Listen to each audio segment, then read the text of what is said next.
I'm Rob Wilson, Architecture Editor at the AJ. Welcome to the AJ Small Projects Award 2021, where today we will announce the winner of the UK's best small project costing under £299,000. AJ Small Projects is now in its 26th year, and the roster of past winners includes Kate Darby Architects, Hawkins Brown, Hayworth Tompkins, Mole, and Carmody Grawk. After putting out a call for entries last November, we received over 200 entries, which we whittled down to a shortlist of 20 schemes, one of the strongest shortlists in years. The projects include an exhibition design, a community space, music studios, an end of terrace house, an acoustic barrier, a bothy and a guest house and gallery. All the shortlisted schemes appear in the latest issue of the AJ, and as always, this has been a fantastic opportunity to publish and give recognition to schemes on more modest budgets.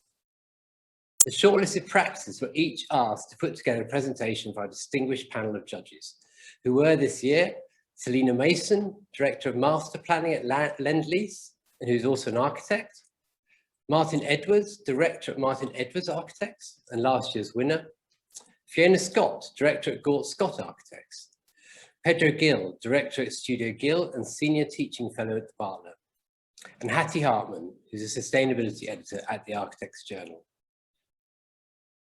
I'd like to thank our judges for the incredible thoroughness they brought to their task, and we will shortly be announcing the winner of the AJ Small Projects Award 2021, as well as the winner of the People's Choice Award, voted by you online, and a Sustainability Prize also, awarded by the judges from the shortlisted projects. At this point, I'd like to thank our sponsor, Marley.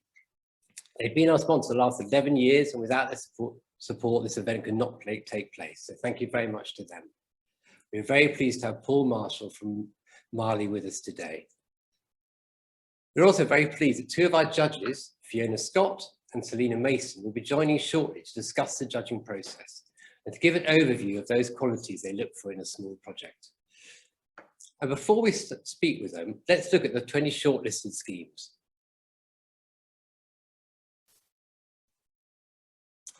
So 1,200 works, House on the End, a family home created on an infill end of terrace site using a palette of self-finished materials. Almanac, the Axis Ormside, a warehouse retrofitted as a series of music studios, a green room and support facilities. Artifact, Lidford Road, an extension that uses seemingly tough materials, exposed steel and sandstone blockwork, to create a warm family space. Automated Architecture, Block West, a temporary community hub structure, the making of which helped residents gain skills in designing their own spaces. Beat Studio, A12 acoustic barrier, a sound barrier like a sinuous sculptural object which uses innovative acoustic panel technology. Briscoe Lauren, Market Street Studios, a community and local residence space created from the shell of a second-hand clothes shop. Dakin Marshall Studio, Old 4 Row, a timber-framed extension to a Grade 2 listed cottage that's designed like a piece of furniture.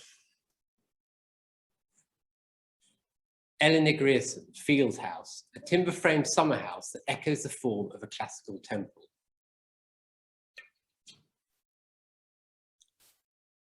Emil Eve Architects, Farley Farmhouse, a handmade tile-clad extension to a rural farmhouse.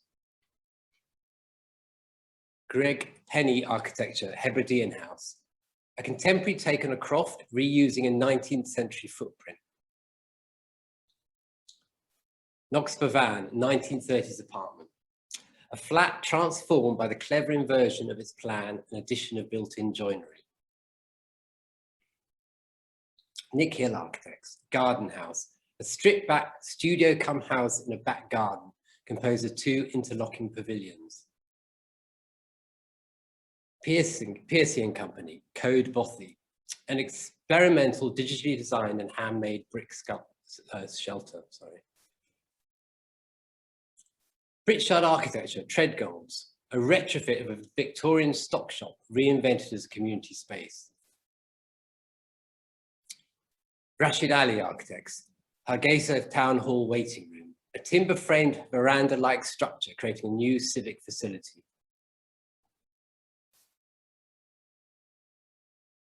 Sanai Hopkins Architects, Secret Garden, a cranked and light-filled extension with a brick-clad roof.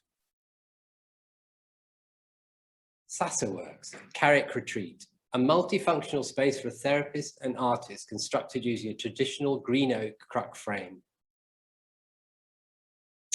Studio Bua, Nip Guest House, a place to stay as well as a local cultural hub and exhibition space. Studio Mutt, Bags Inside Out at the V&A, an exhibition celebrating the bag, both its symbolism and its reflection of personal identity.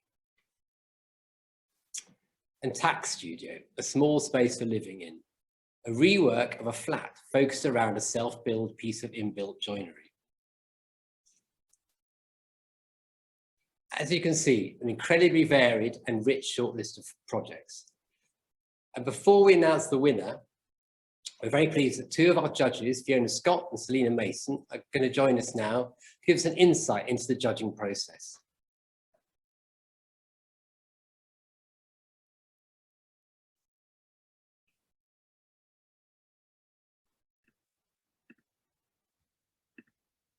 Hi, Fiona. Hi, Robert. Hi, Selina. Hello, hi there. Good to see you. I can't Am I on now? hear you at the There we moment go. for some reason.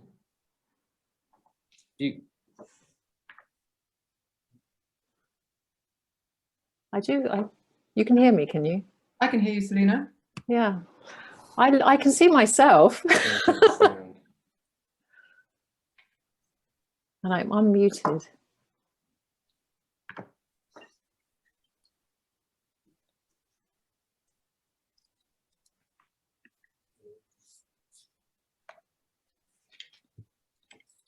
Sorry, I'm having problems with my sound at the moment.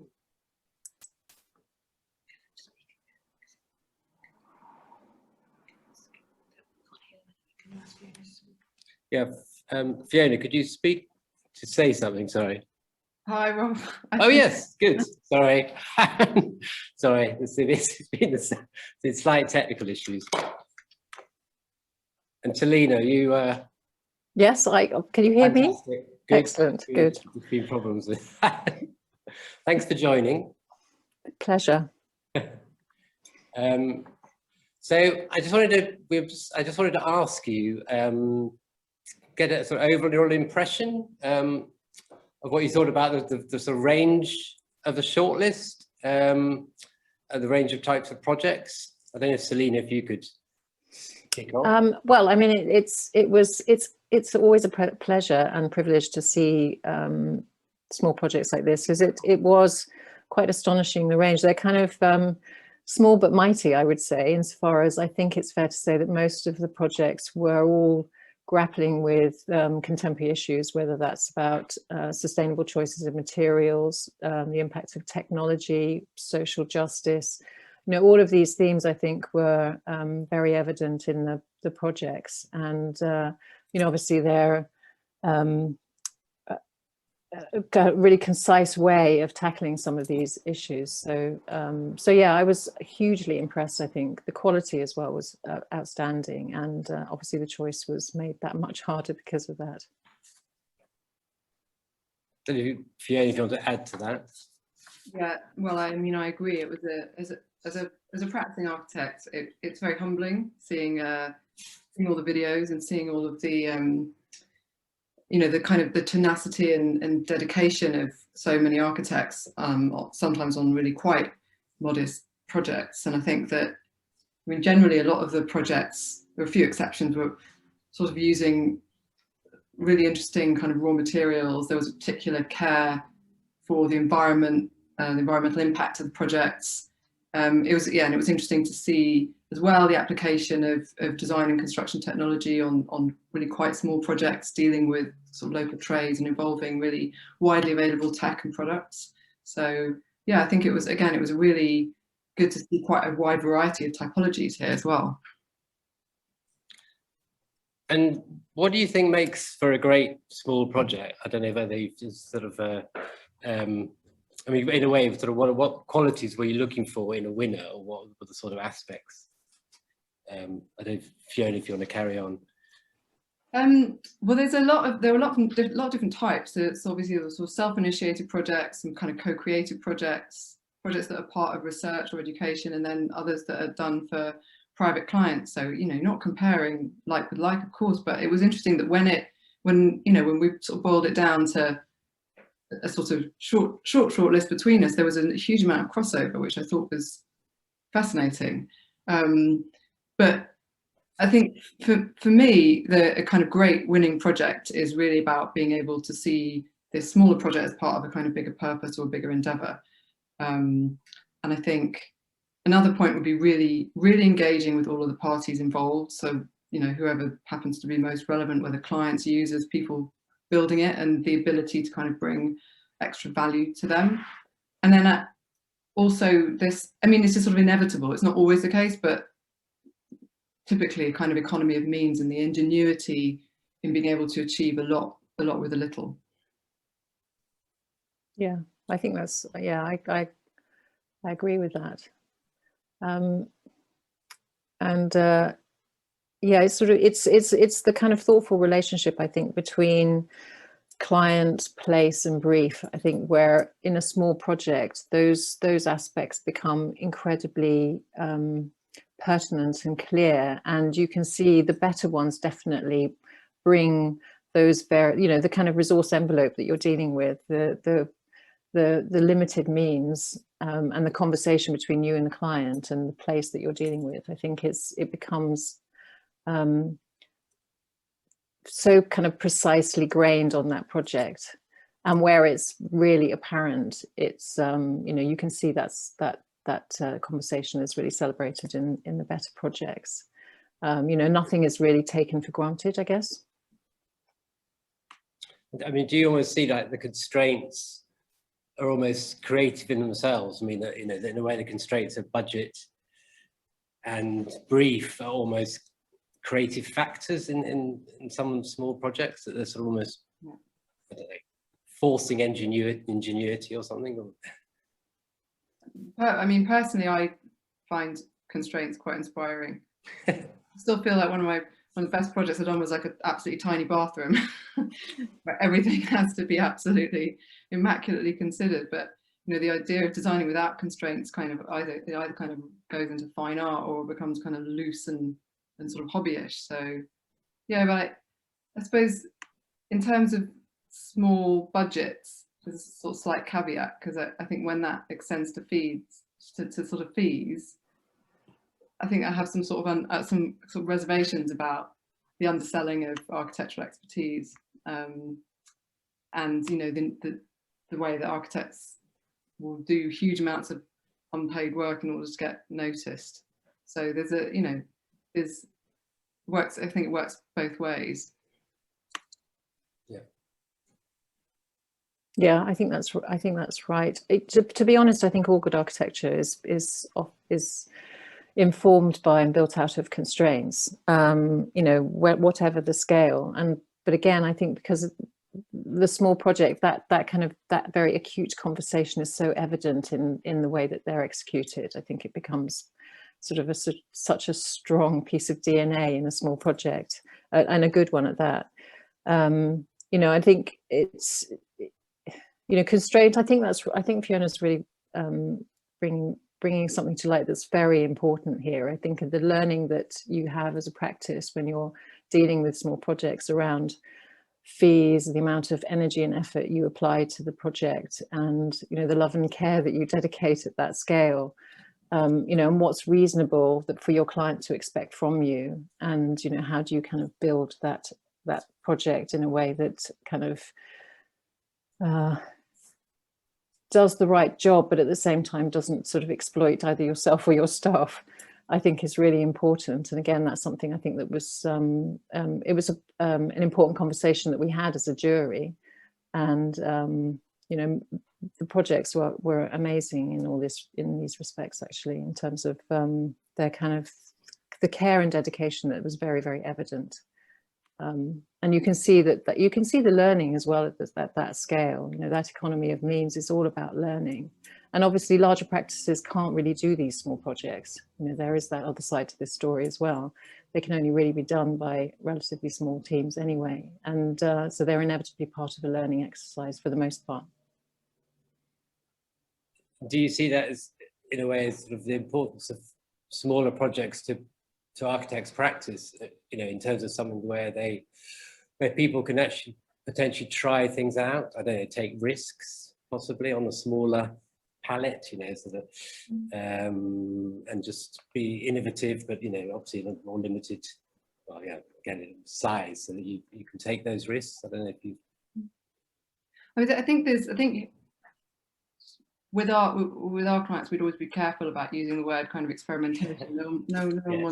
No client wants to be the kind of guinea pig for your personal experiments. But yeah, the point about developing skills and expertise sort of in all areas from start to finish in the whole entirety of a project without the sometimes kind of crushing onerousness and risk and bureaucracy and admin of big projects is clearly gives much more. You put much more of your energy and your creativity into the design. Yeah, so I think that the point about, you know, I think they sort of smaller projects bring disproportionately high value to all the participants, you know, whether it's the architects themselves or the clients or local trades or participants from the community. Yeah. Yeah, I think that's right. And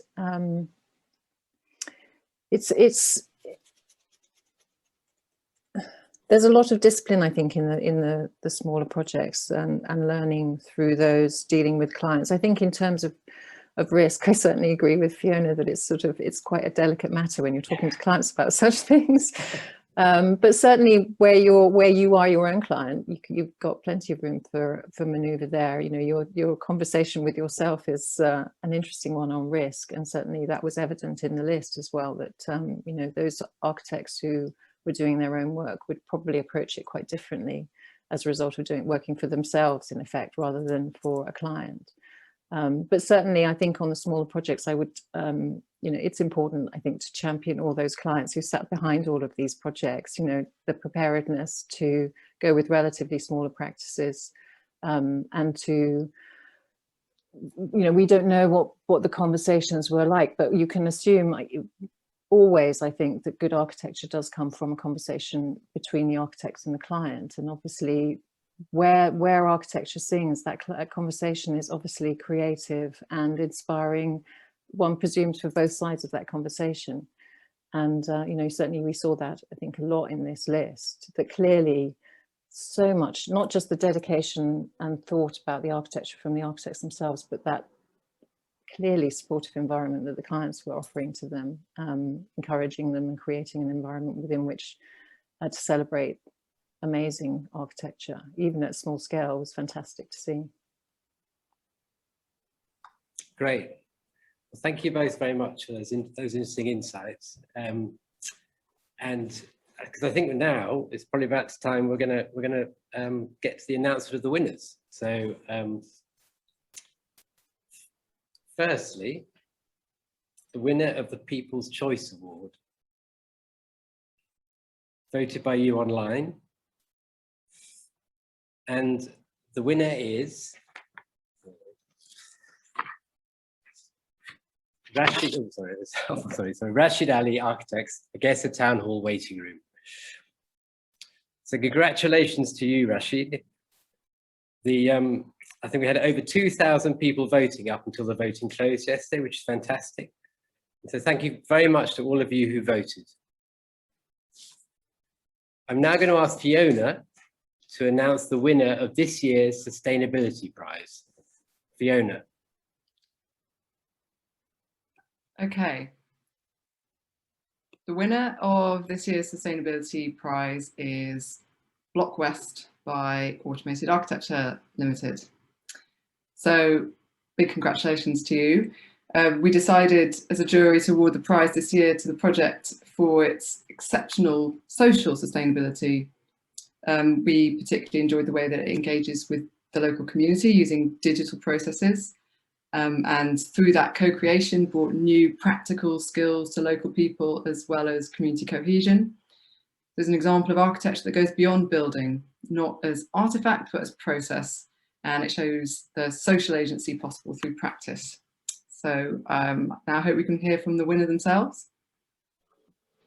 Hi, thanks so much for the award. We really appreciate it. This project is a project that's a collaboration between Automated Architecture Labs and Knoll West Media Centre and the local community in Knoll West Bristol, and I'm here today representing them all. They all had an amazing input into this project, and we wouldn't have been able to do it without them. Thanks so much.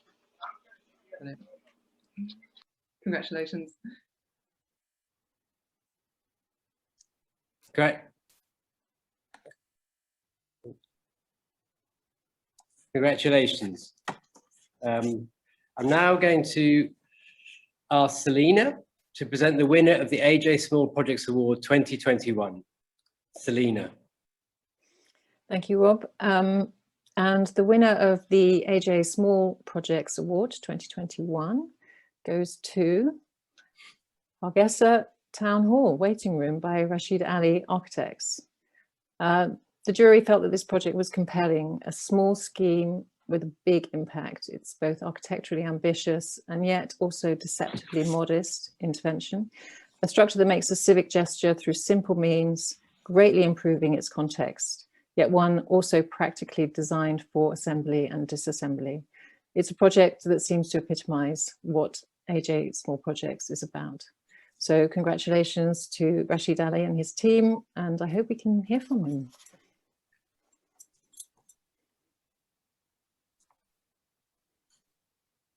Hello, Selena, Fiona. Thank you very much. We're really thrilled. Didn't expect this at all. I mean, I think the amazing thing about working in this environment in the Horn of Africa is that it provides opportunities that you don't necessarily get in the current climate in London and in the cities in the global north. So yeah, I mean, I'm really thrilled and really completely unexpected. We were not sure until the last minute whether to enter it for this prize, and we've always kind of looked at projects, the AJ Small Projects Award, and really enjoyed them. So really pleased. It was just an opportunity, a conversation with a client, which we were trying to develop a larger project with, and they just said, you know, we've got lots of the community coming into this overheated room, and we need a shelter. And we just thought, we're trying to introduce a conversation about design culture and how we could make better city spaces, very public spaces in this environment. And we thought, you know, with a very limited budget with our team, just literally purchasing materials, what can we do? And yes, we created this very simple space. Sustainability was a small important aspect of it because there's a lot of kind of masonry, a lot of use of concrete here.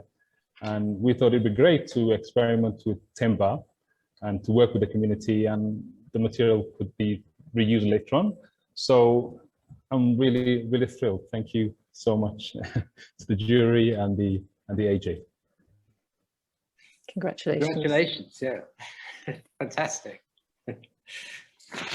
So congratulations to, in fact, well, all our winners, or both of our winners, in fact, but also to all the shortlisted entries this year. Thank you so much for entering, and in fact, to all the entries we received.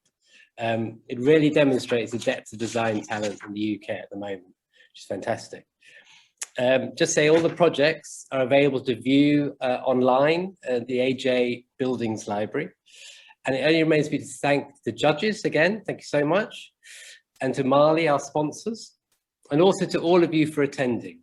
And I hope next year we might be able to, you know, might have a live event. But thank you very much, and goodbye.